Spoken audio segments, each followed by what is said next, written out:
Well, a year ago, he visited us in this very same studio, and it's one of the most popular interviews we've ever done with viewers of InfoWars Nightly News and everybody on the radio show and out in YouTube world. With more than 30 million records sold, he is one of the biggest rock stars in history. He founded the Smashing Pumpkins, which I've been a big fan of for years, since high school, really, or I guess college. But the real reason I'm a fan is he is an amazing thinker and gets me to think. As dumb as I am, that's hard to do. Billy Corgan of Smashing Pumpkins here in town to play in Austin, Texas to a sold-out crowd. Good to have you here, my friend. Thank you. Wow, we just talked for like 5 minutes before we went on tonight, and I wrote like 14, 15 different points that you said you wanted to talk about. Where do we start? I mean, Billy, you've got the floor. Well, last time I was in Austin, you and I went out to dinner and had a conversation. And you were expressing sort of frustration with the, as you're dealing with the information that you deal with on a daily basis, you said, look, at some point the negativity of all of it gets to me. I believe in what I'm doing, but, and you weren't asking for advice, but me being me, I gave you some. And I said I thought that InfoWars would benefit from a spiritual perspective, meaning history has shown, whether it's Gandhi or Martin Luther King or Jesus, that the way to really confront evil in its various forms is to find something within ourselves that doesn't resonate to the fear that's being perpetrated and propagandized, and form a collective. I've heard you say on your show many times, if people would just form together in a common idea, there's no way this can be beaten. Which is why I think you're astute to call it an info war, because the future really is about who controls information and who decides what the information is worth. And what we see from many citizen journalists now, the second and third waves beyond what people like you started, is they're finding clips of things that don't get played on the nightly news, the stuff that you and I never saw growing up. Like even today, this morning, I watched the exchange between Feinstein and Cruz over the gun issue.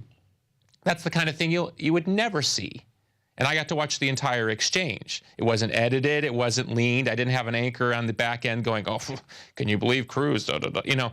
I get to make my own value judgment. So where am I going with this? Anyway, so. Well, no, I mean, your own instinctive first look. No, that's absolutely what's happening. So now there's a wider range of information out there. I think we could agree that intelligence is one thing, but street smarts is something that most people have.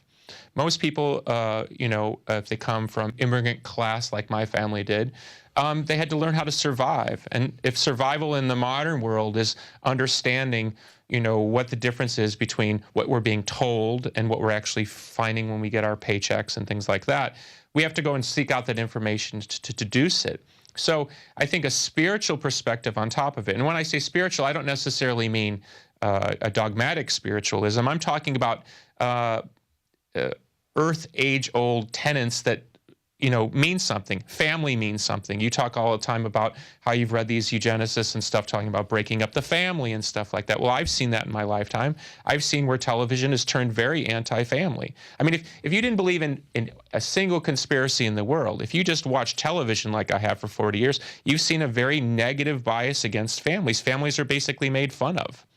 Men are emasculated on TV constantly. Where does that come from? Is that a cultural thing? Is there somebody predictively programming that? Is there an agenda behind that? Those are all serious questions to ask. So I think it would behoove you to open up into an additional realm in the information that you seek, which is how can we kind of look at some of this information from a more positivistic and spiritually rooted perspective so that we can confront these things and not be overwhelmed by them, but we can kind of look into our communities and unify with like-minded thinkers to kind of take this on in a way that's not basically succumbing to the same low vibration thinking, which is aggression. Like, I love it when you say, I don't believe in this being a violent thing. I don't want people to kill. I don't want guns being used. I don't want a violent revolution. Well, the system wants that because they think that's an area they control. Well, you definitely see where the events where people have gone off recently being propagandized, obviously to make other agendas, illuminate other agendas that they obviously want pushed through. And those are scary things for most people. So again, how do we look at these things from a different perspective so it's not, because because the thing, look, if when you confront negativity in any form, and being in public life, I mean, confronting negativity is just part of the game or part of the job, because invariably somebody's going to disagree with you if you have any perspective. You have to go to a place within that says, well, how important is this really? And I think when we're looking particularly at modern propaganda, I see a real turning point, particularly like people in my community and my family, where they're not so want to buy this propaganda anymore. Recently, we saw with the sequester where the Obama administration ran out there and made it sound like the sky was falling, and the sky didn't fall. And you see really for the first time, maybe in the 5 years or 4+ years of Obama's presidency, where people are really starting to doubt, well, maybe what he's saying isn't, I'm not just going to take it at face value, the people who believe in the things that he said at face. And that doesn't mean you endorse the Republicans either. They love to make it like, what, you're with the Republicans? No, I get that both of these systems are contained within the overall same control mechanism. People are going off the reservation. You talked about the paradigm of propaganda and how they use fear, and people see me get angry and they think, you're trying to scare me. No, I'm saying our house is on fire. Let's put the fire out. But they're the ones that I see using the fear, trying to teach people they're powerless. If you really look at what the corrupt forces are doing, it looks like something done actually from a position of weakness. Well, I would say it like this. Why has information in the modern age become so valuable? I'll play a show in front of, let's say, 5,000 people. Well, if all 5,000 people decide to rush the stage, there's no security that's going to stop them. Well, it's the same thing with governments. They want the populace to be kind of neutered in their thinking because they don't all want them rushing over the gates, a la the French Revolution. Now, we don't want that. Neither you or I have any faith in violence being a means to an end. So why do people want to control this information so vociferously? Why is literally administrations out there, and not just our own, willingly lying? And what's amazing is you see citizen journalists finding out the lies and actually making cogent arguments of where the lies are coming from, and creating historical precedents, or putting their own YouTube videos together of this guy said this and then now he's saying this. And I think that's fascinating because, and I think you were astute intuitively or otherwise to recognize that the info war was really going to be the war, the war for hearts and minds, right? Because essentially if people believe in what's happening, well, then they're less likely to question it.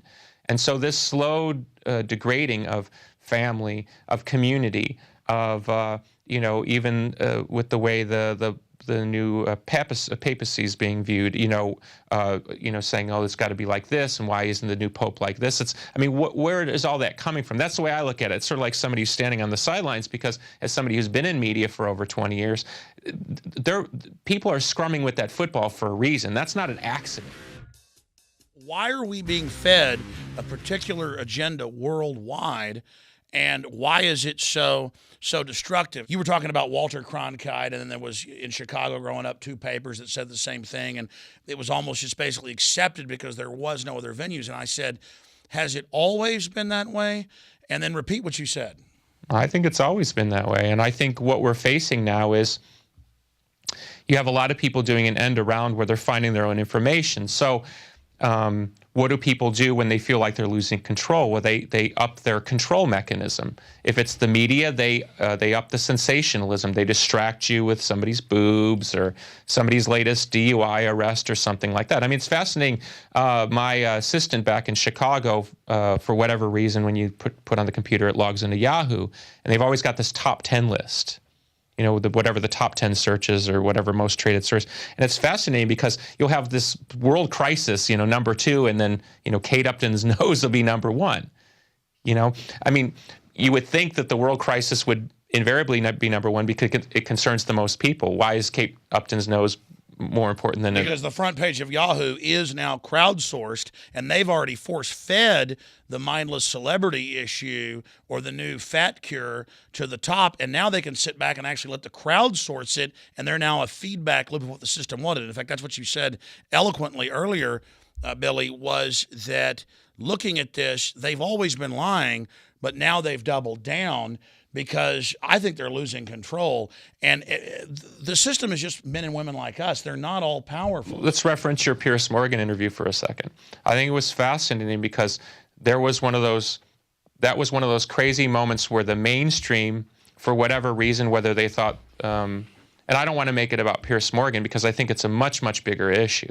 People in that position, usually, when they decide to bring somebody that would be considered fringe, a fringe thinker, usually kowtow in that position, or consciously or unconsciously sort of diminish their message, or they're shouted down by somebody, you know, like they were going to have you against, what's his face? Dershowitz.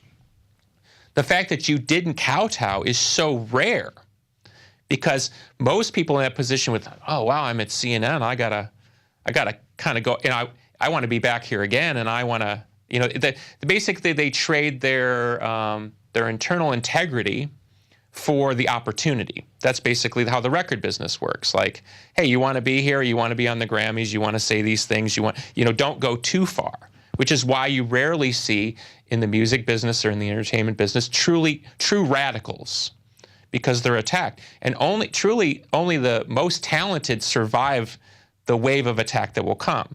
Hence, somebody like Sean Penn can be considered a top actor, a political activist, a social activist, and still be routinely attacked for his views, whether they're right or wrong, because sort of the might is right, like his talent can trump the attack. Most people can't survive the attack. So for everybody who listens to you regularly, they know that, you know, despite your boisterous and vociferous personality, that you're a real person, right? So normally they, you know, try to put their thumb on you, and I'm not saying it was Piers Morgan. I think it's a much bigger collective groupthink. I don't think somebody made a call and said, let's get Alex Jones. It's sort of a groupthink, and then the minions do what they think they're supposed to do. No, exactly. It's like a spirit, or almost like you watch birds, who like a school of fish turning in unison. I told you that before. I having been in those channels, I don't think people are making direct phone calls. I mean, you put people in positions who will do what a bulldog's supposed to do. That's right. They pick the personality, knowing what they're going to do. And if that personality blows the situation up, they can just get another personality and say, well, we didn't have anything to do with him. Remember there was I think it was a CNN journalist who said something, you know, about, you know, I don't know if it was something that was certainly under that context was could be considered racist, but the guy was gone the next day, and they said, oh, we don't, those aren't our views and stuff like that. I mean, the point is this: systems are meant to be systems are put in place to keep people in line. Well, the American system, the system that you and I grew up on, where we recited the Pledge of Allegiance every day.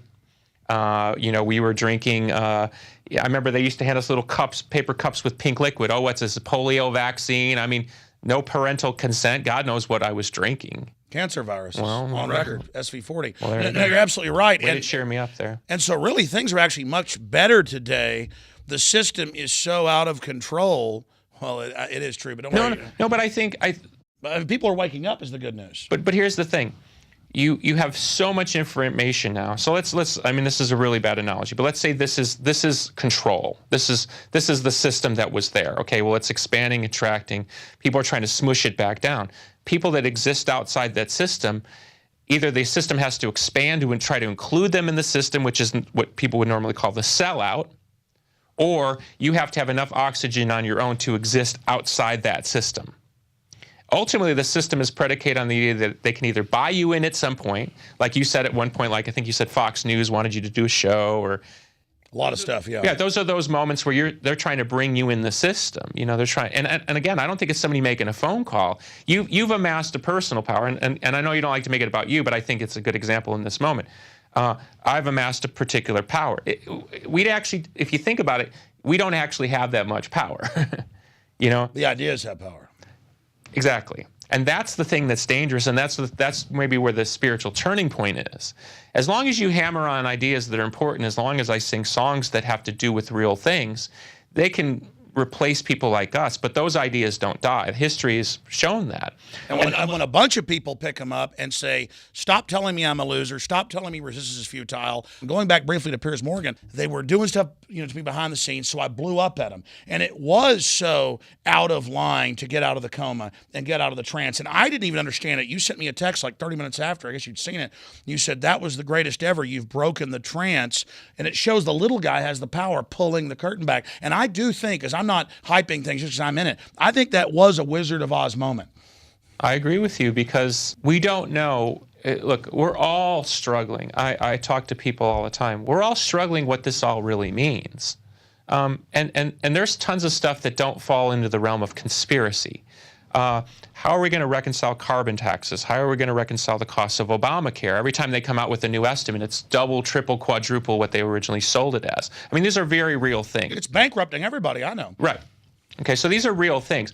So as we're all trying to reconcile where this is all headed, if it is globalism, if there's some sort of massive cabal underfoot, if somebody up at the top is rationalizing, hey, at the end of the day, this will be perfect. Yeah, you'll all be opiated, on your soma, but we won't have wars anymore, and there won't be crime anymore because everyone will be wearing some kind of tracking. That's what they say, yeah. Right. So maybe it is some sort of crazy quasi-spiritual justification. I think most people in their heart don't resonate with that idea. We were taught in 1984 in school as this is the idea where we don't want it to go. And people resonate with that. That's not who we are. Exactly. So back to the point, and this is why I would encourage you to push for more spiritual subject matter in a non-dogmatic way. Universal. Right. People, look, what was interesting to me about that, because I'm not a gun owner, I'm not a total anti-violence on every level if possible, except probably my big mouth. But it was such a rare thing to see a person being real on television. Just the act of being real. I'm a real person, I'm saying a real thing. I'm not controlled by the environment, like you said, in the Wizard of Oz castle. That alone, just that alone is paradigm shattering. And that's why it was uncomfortable for people. Yes, but here's the thing. You also have generations now growing up watching YouTube clips of cats playing piano and people doing silly things, but they're also seeing citizen reporters, things like that. So these two worlds are kind of coming together, and they're ultimately going to clash, right? As you point out, the ratings on many of these programs really aren't that big. Sometimes the Drudge will put he always has the ratings. It's shocking, the ratings. That's what I'm saying is we're entering this kind of interesting tipping point where who's going to control the message, right? Who's going to control the message? And I think it's important if information is like, the Linus ball, this big thing of dirt, I think it's important to put in value systems that everybody can resonate with that are apolitical. You oftentimes talk about your family, you talk about nature. I think these are really important things to kind of lend depth to the argument. I agree. I think what you're saying, and correct me if I'm wrong, because you said this at dinner, but this is something I really realized. I get angry at myself when I'm walking on the Greenbelt and I saw the other day the moon and sun up at the same time with like clouds, and I was like, this is hallucination good. I mean, this was gorgeous. And just the birds and the wind and the smell of some flowers, and I'm down there walking with my dogs, and I thought, it's horrible that I'm even giving the system all this power about how evil they are and all the things they're doing. But I've got to get people who are at a lower level to realize that's happening, to get them to look up. The system wants to keep us in an artificial box. And that's what this matrix thing's all about, to not see and feel the universe around us. So I get what you're saying, but how do you translate that? Because yes. I think you have to turn to people who have... let's call it a deeper well of perspective that is timeless. So I would love to see on your program you talk to people who are Native American elders, who have a spiritual architecture and engineering that can talk about how someone 400 years ago would have viewed. I mean, how did the Native American population? If you've ever read Black Elk Speaks, that's an interesting thing. He had visions about how his tribe and his Indian nation were going to be overrun by the white people. And look, I'm no expert in Native American affairs, but what are the chances now that the Native American population of America would ever go back to the way it used to be? Very small, right? Whatever's happened. and even though most of it's incredibly unjust and continues to be. So the point of moving forward is a point of integration. Like it's that old, it's like in Star Wars, same thing. It's like, what does the enemy teach us about ourselves? I watched the Star Wars recently where Luke's got to go in the weird thing, and he ends up, defeating the ghost Darth Vader himself. And it's really himself. And I mean, that's what spiritual languaging teaches us, is that, and back to what I wanted to try to address, is propaganda works on the idea that they're going to touch something in you that you're afraid of. It's fascinating sometimes to read people's comments. I mean, there'll be something that very much concerns them, and it breaks down in these sort of interscene squabbles that don't have anything to do with the thing that was being talked about, because they actually can't deal with the issue that's being presented. That's why they'll distract off into some conspiracy that has no basis in reality, instead of the trillion-pound elephant hiding right there in the room. Now, I just hope that viewers out there realize that you have inherent power. I think that's what Billy was saying earlier. It's the basic bedrock spiritual things, our conscience, our programming, things we know are true. That's what threatens the system. I think most people have a hard time understanding it, let's call it at its highest levels. Like if we went out the door or down the street and went to the Burger King and we pulled somebody out from behind the counter, I think they'd probably have a hard time believing that their senator or their president or whatever are inherently evil. Whether you or I could make an argument for better or worse, right? But when they see things in their own communities, when they see things up close that really resonate with them. For example, the woman that you had on, because she was from my area, about where they forced the RF, the smart meter on her house. Yeah, that's, I grew up basically 10 miles away from where she lives. That's the kind of stuff that people go, well, wait a second, And she's videotaping on her own property, the police without warrants putting a meter that dials in and spies on you on record. Mm-hmm. On record. And then she and her neighbors are arrested. I mean, look, my crew can't hand out our magazines downtown. They write us tickets. That's what I'm saying. That's the kind of thing that people can relate to. So when you start to connect those experiences, if they have a perspective by which they can start to see where they can do something about it, that's the difference. And I think activism is a weird thing. I mean, you can stand up at your local council and, like that woman said, they'd formed this organization, and for 2 years they'd met with city council. And obviously, I think in the story that she told, the city council had accepted some $11 million from the government, and they weren't going back on that decision. So she's basically facing a brick wall, no matter how realistic her arguments were. So there's an inherent negative. She can't get anywhere. She doesn't want this thing in her house. But that video that they made was very, very powerful. That's a real thing. It was seen millions of times. No. Right. That's what I'm. So what is the system going to do? We should talk about this. Well, ultimately, if we look at history, they're going to try to either shut down alternative media, or they're going to try to control it, or they'll create their own Alex Joneses.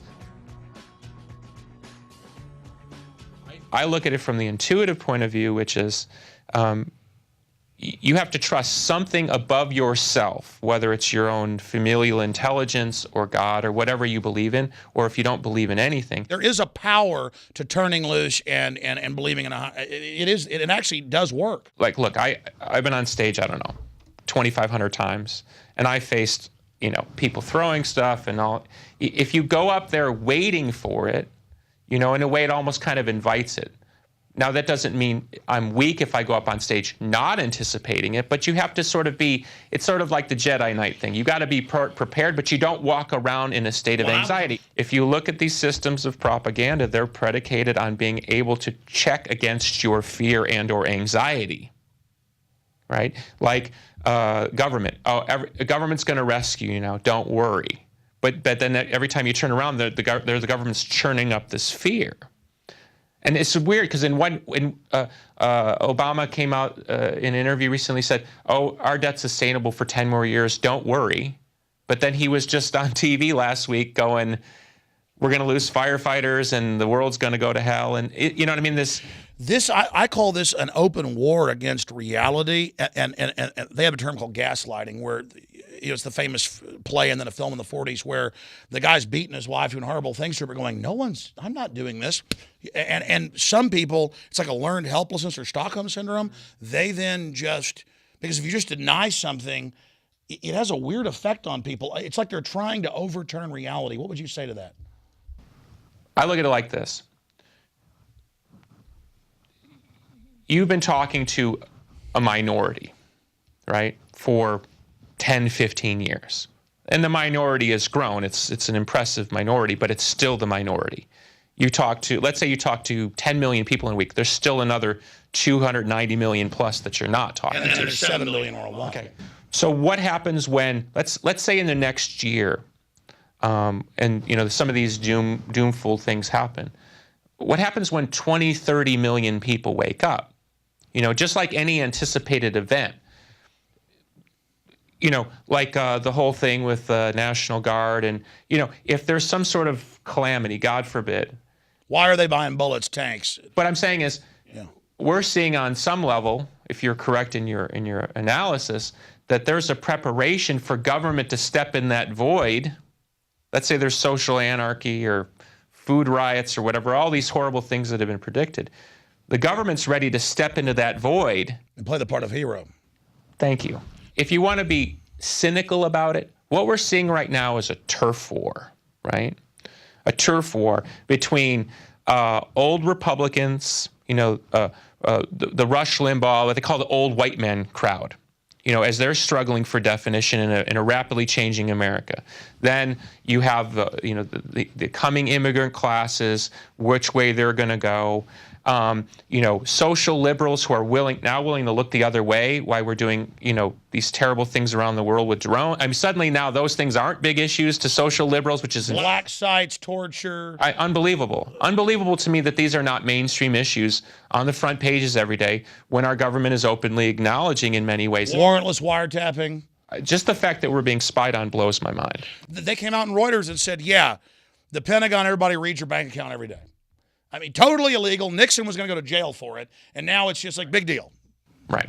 So my point is so you see a turf war, right? So here's this dividing line. Okay, let's say free thinkers like you and I are over here, and we're in our little huddled mass, and then this crowd over here who wants to control everything, and let's call it the uninformed in the middle. Well, this turf war is going on. It's like a football game where nobody can really score a touchdown, right? They haven't stamped people like you and me out. And certainly we're not going to stamp them out anytime soon. So it's back and forth. But if something happens where there's this open moment where suddenly 10, 20 million people are suddenly searching for new information because something gets exposed, you know what I mean? I think you have to be able to step into that void with a message that's greater than fear or greater than the counter response to the fear. Because look, and you and I have talked in private besides publicly. And you know, as I said when I said it in the same spot before, even if you're right, it's so hard for your average American to believe it's true.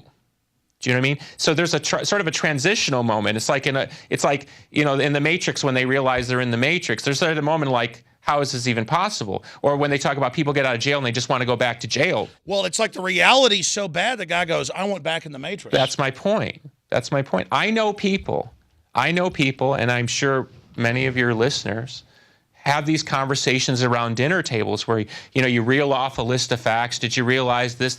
And they go, I just don't want to know. I mean, they're raising their hands. And it's because they have a legitimate point. The power structure seized. What do you do about it anyways? But then if you give in, that just greases the skid. But my point is those people that sit around those dinner tables that admit to their son or their daughter or their uncle, hey, you got a point. I know things are weird and government, but I'm not going to do it. But there will come a point where it's going to touch them in a way where they're going to have to do something. Let's be cold. It's a game, right? This is a big game, and who gets to win and who gets to control how the pieces move about the board. Okay, there is going to come a point. They may knock the whole board off. Well, that may happen. But that would only happen if they're willing to admit that people like you are right. Right? That'll be a double down. That's like the double down, right? Mm-hmm. Right. But the point is let's say there's something cataclysmic, worthy of knocking all the pieces off the board. A nuke goes off. Worthy of shutting down the internet, worthy of silencing any dissident voices, even ones that would be considered mild dissident voices, like has happened in other historical moments of tyranny, right? And every time it was the same justification. We're doing this for the motherland or the fatherland, or the excuse will exist. It's what the populace does in that moment that will determine whether it's going to be 50 more years worse, or it's going to have to go through the incredibly difficult kvetching of reality. And I think that if we've been in an imperial system all along, which there is evidence to suggest that we've been in an imperial system all along, well, we're going to have to be accountable. Every person's going to have to be accountable on some emotional and spiritual level. But the price is too big to keep going. What you just said, if they do push it to that, I think all the fake liberals, all the fake conservatives, what's happening is they've denied. And when you deny so long, you get to where you'll deny anything just to say you were right. But then it becomes so, what was the word you used? Absurdist. Yeah. Yeah. It becomes so absurdist that it becomes a joke. And I think that's what's happening it was like Robert Gibbs 3 weeks ago on TV. He came out. When he said that they told him there's no such thing as drones.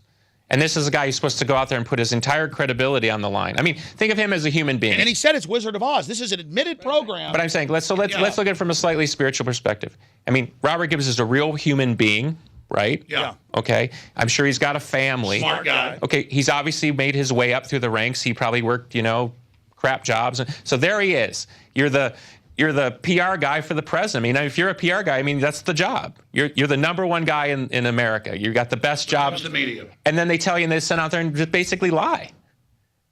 I mean, this guy's got to put his entire credibility, his entire career on the line and lie about something. And then why would he come out now and say it? I'm seeing more and more of that. Because it's like any other regime. He's thinking, I don't want to go down with this ship. You're seeing now, there was another insider, can't remember what it was about recently, where another guy he wrote a book. But see, I think that Gibbs moment was like my Piers Morgan moment. More and more people are going, I'm not going to play along anymore. But the question is, if we're talking about it coldly like a game, right? The question is, does anybody care? If the tree falls in the forest. So the spiritual issue is people better start caring again. But that's my point to you is, you can win all day long on the facts. Okay, I once sat here and said, even if everything you say is wrong, I like the argument. Now let me reverse it. Even if everything you say is right, there is a segment of the people in this country particularly, and in this world, that we need to get on board. We're not going to get them on board with fear. We're not going to get them on board with facts. We have to touch some other part of it. Exactly. What do I do? But that's what I'm saying. I think you have to diversify your message into a broader thing that's sort of unassailable. Okay, let's use the Star Wars analogy. The Death Star is orbiting the moon. Star Wars, Episode 4. It's about to shoot the moon, and that's right when they blow it up. It's kind of that moment when both line up. The stars are aligning. It's going to be in that fulcrum point. And either the dark side's going to win and set you back 1,000 years, or you're gonna go in. I mean, because just because you stop that Death Star doesn't mean you can stop the next one and the next one and the next one. Yeah. So in that case, it's a lone victory against a still larger force. Yeah, so we're entering this prime jump point zone, this crossroads. You said we need to have a spiritual talk, and I think this has been a transcendent talk because you've definitely taken me a long way into understanding. You said, Alex, you need to hit that next level. And you're like, I don't know exactly what it is, but we all need to hit that next level to beat this. That Martin Luther King, Gandhi, or what Jesus talked about, that moment. So what in your gut, your spirit right now, what do we do then? I'm talking to the people because you're right. If they don't want this freedom, if they don't want to be free, if they want to be slaves, then we're going down. That's what I'm saying. So what do we say to them? I think you have to find, look, just because I wrote one good song doesn't mean people are going to listen to the next one or the next one or the next one. It's the collective message that I've been able to create that's allowed me to have a wonderful musical life. Because I've been able to create sort of a broader message that has an appeal to lots of different people for lots of different reasons. I think you've been at the tip of the spear for a long time.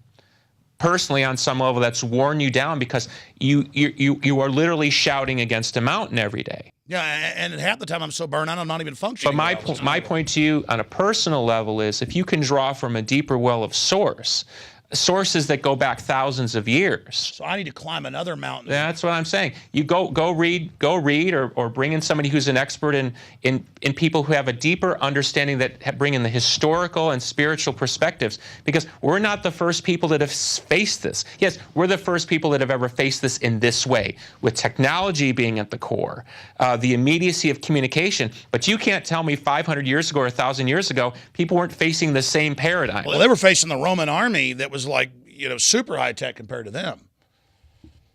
Exactly. But I'm saying, but tell me that it was any different. Tell me it was the natives facing people with guns. Yeah. Right. I'm saying, how were those things overcome? You said you're reading a book right now about the African slave trade. I've read those too. It's amazing. I mean, yeah, it's I can't think of the man's name was Barth.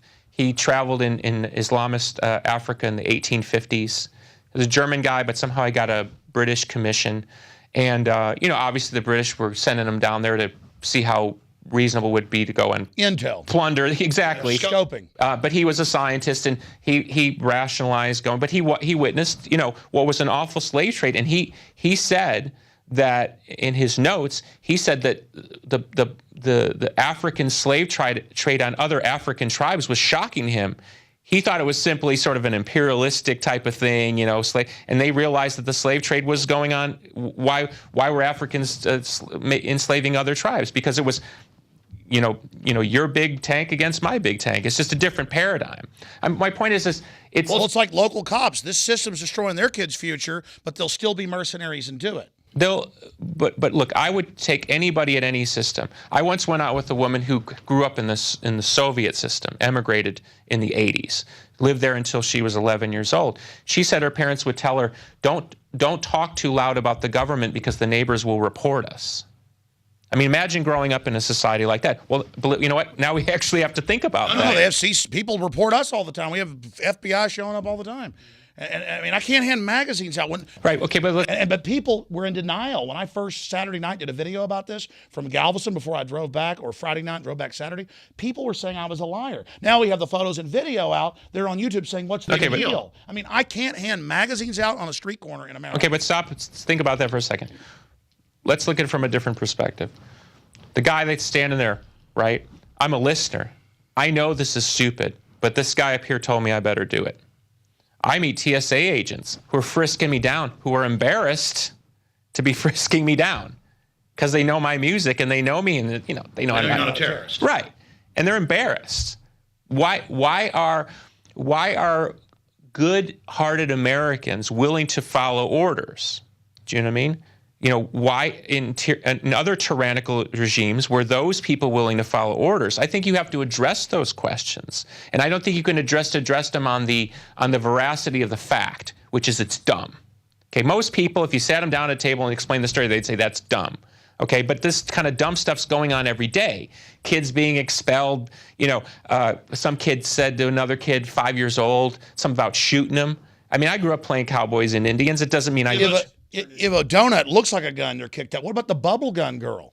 Right, but I'm saying is I think you have to start getting into the mind of and I hear you say it, and I think it's a powerful message when you say, hey, you out there who think you're going to get away with this and they're not going to come looking for you at some point. Don't be fooled, right? But I think you have to get into the heart and mind of what their motivation is. In wrestling, they know that, but they're in the minute, they're scared. What they say in wrestling, right? The bad guy has to believe in what he's doing. So even the bad guy believes in what he's doing. He's been propagandized. I'm beating this kid down for America, or whatever they're thinking. You understand? I'm dropping this drone on a whole wedding party to get one guy. Collateral. Because I'm killing a terrorist. You have to get into that person's mind of why. Did you know they give higher medals to the drone operators than Purple Hearts? That's been suspended now, I've heard. Okay, but I mean, they're overdoing it. Like, you're such a hero. As someone who admires your courage, I would like you to see you broaden the message and bring in people who can speak to this kind of, whether it's a historian, I mean, maybe once a week, it could be a special feature, a historian, bring in people from the Catholic Church, bring in Buddhists, bring in Native American elders. Ask, how do you guys view this, or girls? How do you process this reality? So you're just saying reach out to all the groups to get them thinking about it. Not only that, but I mean, by talking to people, it gets them thinking as well. Look, let's be let's make a small rhetorical example. Maybe your message and maybe the message of other enlightened thinkers really only reaches people who have enough educational background or cognitive background to recognize that it's a good argument, right? A lot of people are raised on junk food and Gilligan's Island and probably don't have the, I'm not saying they're stupid, but they don't have the intellectual capacity because they've never been in that situation to have to think like that. A lot of lower classes, which I come from in my family background, they're predicated on survival. Right? What was some of the way the election was, this last election was waged? It's survival. Hey, if I vote for this guy, I got a better chance of surviving than if I vote for this. And then he raises payroll taxes on poor people. It's too late now, right? But I'm saying is, my point is you got to explain to somebody who doesn't necessarily think like you or like that why it's. So you're saying by getting all the other groups on and getting them to talk about it, that'll reach. I think you diversify the import of the message so that it resonates at a higher level, right? Most people believe in what America means, even though there's plenty of evidence to suggest we've killed and maimed plenty, right? There are people out there, veterans, who really struggle with why they went here. You know, I know one kid who struggles with why he went over to Iraq. And the power structure knows that. They get them when they're 18, knowing later they're going to wake up, but by then they're now listed as the terrorist. What do you think about them saying veterans are the #1 terror threat? I find that probably one of all the things you talk about, I find that to be one of the most disturbing. It's bizarre. Well, I mean, it's over the top.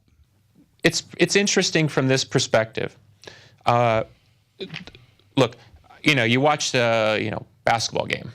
And there's the commercial for the, whatever, the Air Force. And it's like a video game, drones and, it looks like, I literally think it's a video game commercial until I realize it's for the Air Force or something. They're blurring it. Right. But they're bringing these people in, believing a set of ideals, which is consistent with, American greatness or something. And freedom. Right. Okay. So let's say you believe it, and nothing I say or you say would change their mind. America's the best, and I did this for a reason. I serve my country. Well, now we have a lot of evidence to suggest that they're not being supported when they come home. The Veterans Administrations, all this kind of stuff, right? And even like them not allowing them to show the coffins when they come back. All that kind of stuff, right? Why are they flipping that narrative? Because that's a pretty big flip. From you're a hero, applaud the troops, to you can't even hold now we don't trust you with a gun. Wow. Or I saw that clip where the city councilman objected because there was a guy who was a veteran, had a right to carry. And did you see that clip? Yes. And he got up and left because he said, I don't want to be in here. And the guy was not breaking the law. He's a veteran. You know what I mean? They want to send him to foreign countries to kill people, but now when they have that right to defend themselves and have a Second Amendment here, they don't even want to be around it. It's like, but again, the technocrats want to send him to kill, but now they're scared of it. But again, I'm just using this as a point to illustrate what I'm talking about. What's the higher perspective on that? Why do we sell somebody so hard as a hero, and then what propaganda do we need to use to believe that they're dangerous? It's like spiking a cannon after a war. They're decommissioning a weapon. Right, but why do they need to do it that way? That's why I'm saying I watch that trend. Yeah, why are they? Because it's waking people up. I think the establishment has been very smart and professional in the past, but I think they've been smoking their own dope. I mean, more and more, because I always heard the argument that the elite are crazy, and I'm like, oh no, they've got it all together. Why do you think they're doing it? That's a really good question. I think that's a very real question. I think the speed of information, even to the let's say you're in American intelligence and you're actually sitting at the top of the data heap and you can see where it's going, and you're talking to the guy who's predicting what it's going to be like in 20 or 30 years. I think even if you're that guy or that woman, you're sitting on top of that data heap. I think the speed at which this is moving is probably almost beyond human conception. I agree, and now there's so many angles. They can listen to all our phone calls, but they don't have time to listen. If you're talking to a veteran who feels like, hey, I serve my country, I don't break the law, I don't smoke weed, I don't do anything. I go down to a local bar, have a couple on Saturday, You know, I got kids, I got a good job. Why are you demonizing me? I think you have to appeal to them beyond just the fact. That's what I'm trying to say. Like you don't deserve that. Look, you could put 10 people in this room, and you could tell them the most honest thing in the world, and 3 of them wouldn't believe you, right? Yeah. Okay, but we need those people. We need everybody to want to turn this country around, right? Because I certainly we don't want. Look, we can sit here and talk all day about, you know, Rome and this and, you know, the Third Reich, that and whatever. But if this country ends up in some kind of scrap heap, okay, if it even approaches the scrap heap, the whole world's going to be in trouble. The whole world's in trouble, and I don't necessarily want to go through that. I want to avert this. I know you do, but that's what I'm trying to say to you is so when you're talking and you're making that argument and you believe you're right and you know you're right, it doesn't mean that everyone's going to hear you. You have to modulate the message in a way that people can understand and appreciate it on their own level. And to me, higher level information, you know, like, look, I found this in my own musical life. If I talk about music from a conceptual point of view, which is what makes music popular, why do people want to buy it, or whatever. If I talk about myself, people get trapped into thinking, oh, he's trying to sell me something, right? Yeah. And I think, I don't need to sell another record, I don't care, right? If I name other bands, they think, oh, you're bitter, you're just jealous of their success. But if you talk to them on a conceptual level, they'll actually hear what you're saying because it's not personalized. So at some point you have to go into the conceptual level to understand. And so I mean, it might be important to bring on somebody who's an expert in the decline of the Roman Empire. Because they'll see the parallels without me pointing them out. That's my point. And then you don't have to. You flip it, something just too separated from even our time, and now they're not so emotional. Because ultimately, anybody who's skilled in propaganda can break my message apart, your message apart, anybody's misrepresent it. But there are people who are skilled at that. They talk about it. They talk openly on broadcast and cable news about propaganda. It's not even hidden. They talk about a desperate tactic now to just normalize. Like I want to think Gibbs was trying to do the right thing, but he made a joke out of it. It's more of, okay, I lied, but it's because I'm the master. No, I don't think so. Yeah, no, I think it's a little deeper than that. No, I agree.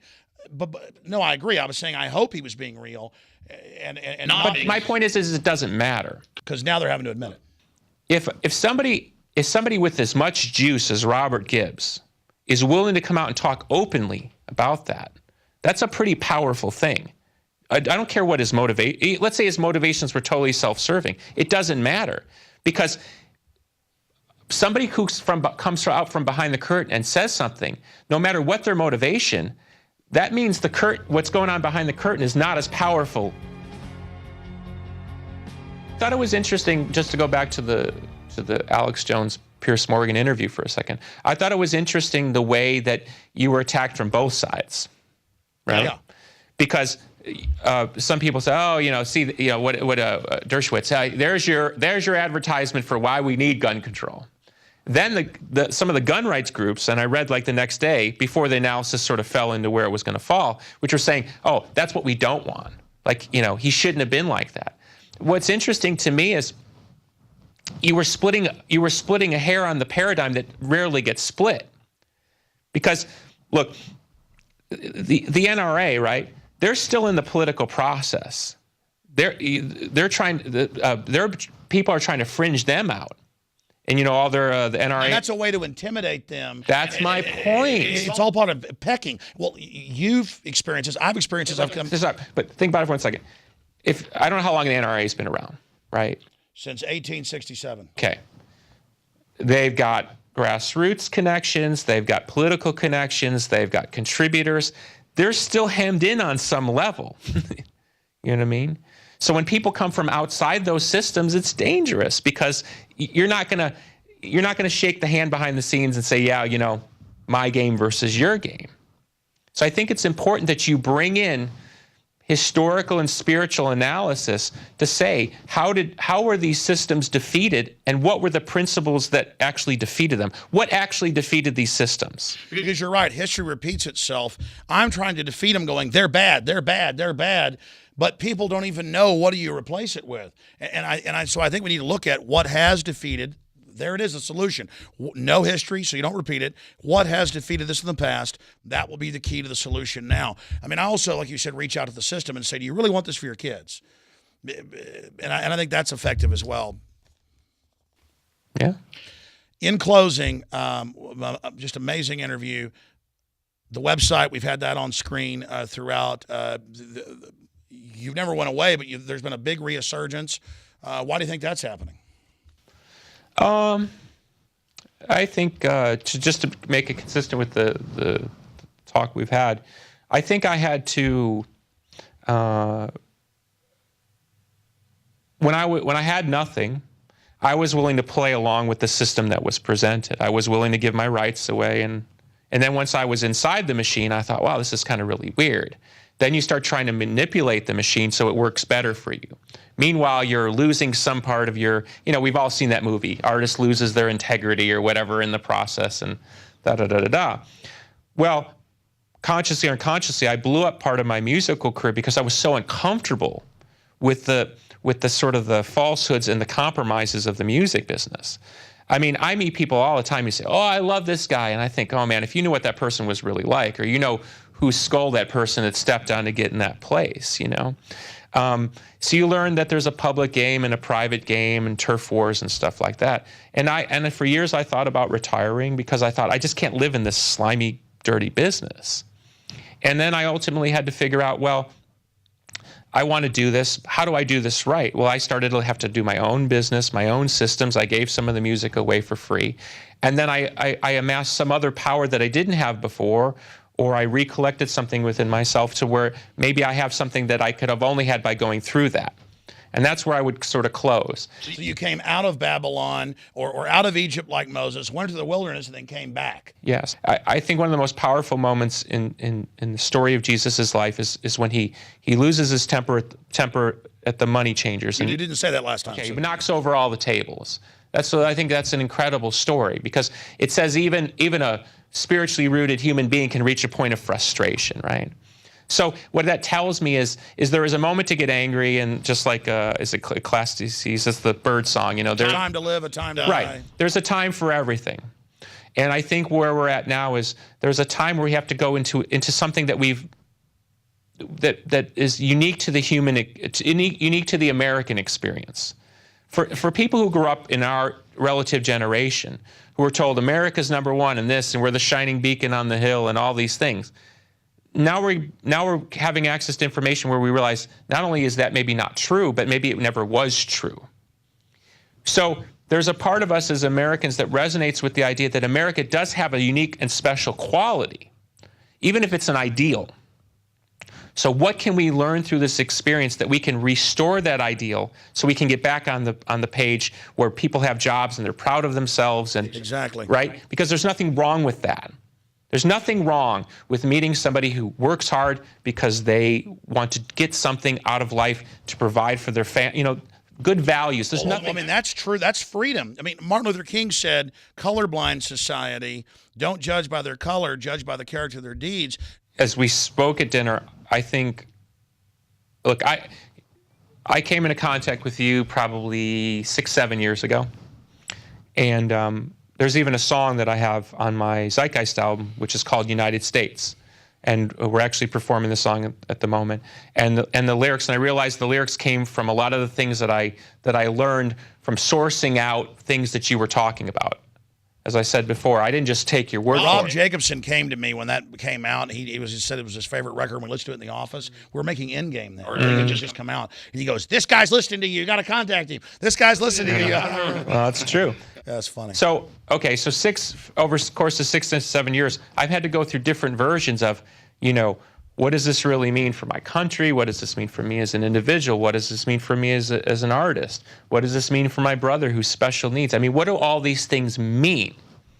And all I can say and share with humility is that you've got to go to a place within yourself that believes in something higher, whether it's American idealism or, as Rush Limbaugh says, American exceptionalism. I mean, you have to believe in something to guide you out of this wilderness. You have no rudder. Because my point is I don't care what your political affiliation is. You'd be hard-pressed to find just about anybody living in America right now that's comfortable with the way things are going. So, Okay? you've got to realize you're the solution, and then think about, how do I change? And then together we can change the larger. But that's my point is I think, like, you can cite, and you cite facts and figures and this study, and I read this, Club of Rome report from blah, blah, blah, blah, blah. You can do that all day till you're blue in the face. But sometimes some of the most effective moments on your programming is when you talk about being a father or a citizen or a nature. So what is it about that can resonate beyond? It's the shared human experience. Thank you. Billy Corgan, we're going to have you back as soon as you come back through Austin. And it is really great to hang out with you and to have you challenge me. And I hope I challenge you. You're awesome. Thank you. And thank you for the time. Well, my friends, that's one for the record books. I can probably tell you unequivocally that may be the most powerful interview I've ever done in 17 years on air.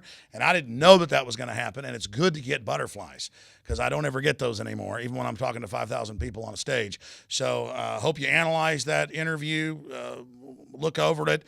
Think about it, because my gut, my spirit tells me that was important. And I think it's important. We all have to really think about where we are in the universe right now and really work together to change this planet, because we are hurtling in the wrong direction. And everyone in their gut knows that as a civilization, as a species, we are in grave danger, but that the solutions to turn this ship around are always there. Well, that's it for this edition of InfoWars Nightly News. God bless you all.